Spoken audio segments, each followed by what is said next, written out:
Hello everyone, and today is the second episode of Building in Public, and exactly 1 week passed from the previous video.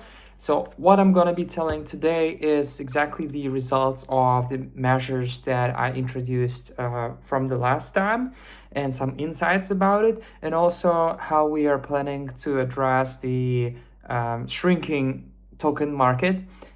Basically the projects that launch utility tokens right now. This number of that projects actually decreasing because of the market condition and basically because of a lot of failed cases on the market. How we're going to address that and what are the strategies? So first of all, the LinkedIn engagement capture.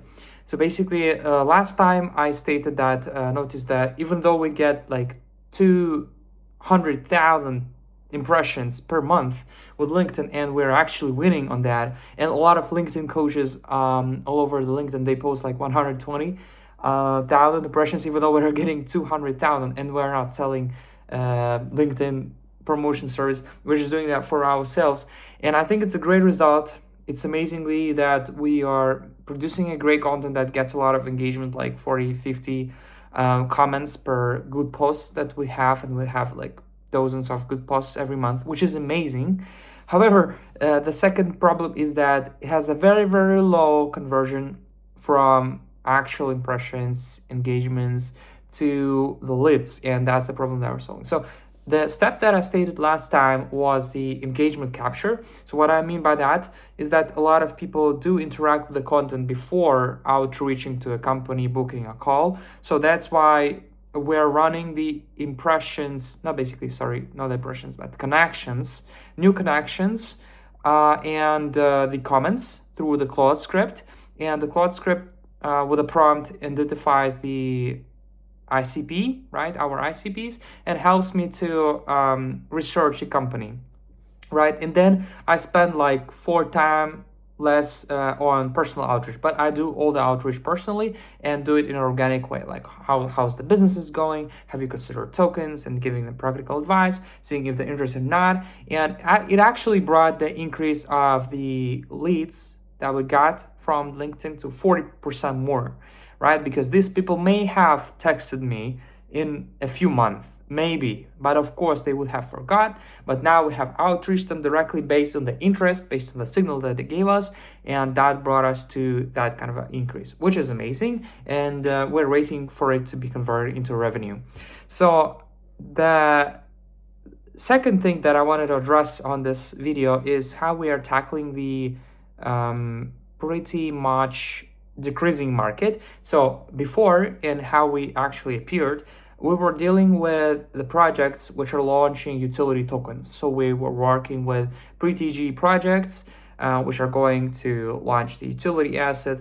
However, now the Bitcoin went from 220K to 60K, right, in a very short window of time. So a lot of people are depressed. If you look over on X sentiment on the market, it's very, very depressing. And I know that it do affects founders, and they try to postpone or maybe sometimes say we're gonna go tokenless. And actually in some cases it's good. And that's the primary concern, right? So that our market is kind of shrinking. It still existed, and we're still going to be operating and excelling on that, but we have to expand if we want to achieve our 100,000 MRR goal, right? So the answer to that, first, we want to expand from pre-TGE tokens to actually also post-TGE, which gives us a pretty large scale market of tokens which already launched. And if we're talking about proper launches with real teams, real products, and actually listed on centralized exchanges and with proper volumes, but which are experiencing a bad time due to the inconsistency of the launch, a bad GTM, bad budgeting, and most likely and most importantly, the bad tokenomics and a non-existence of value accrual from the product to the token, right? There are basically thousands of that projects on the market currently, and we have now just completed our research, the methodology, how we can bring tokens with a pretty bad performance, low liquidity, and failing token metrics and valuations to actually an improved assets. And of course, we on this research, we've noticed that the product market fit and actual revenue generation should be paired with that, but provided we can optimize the tokenomics, the effect will be 10x. So it will be way more effective.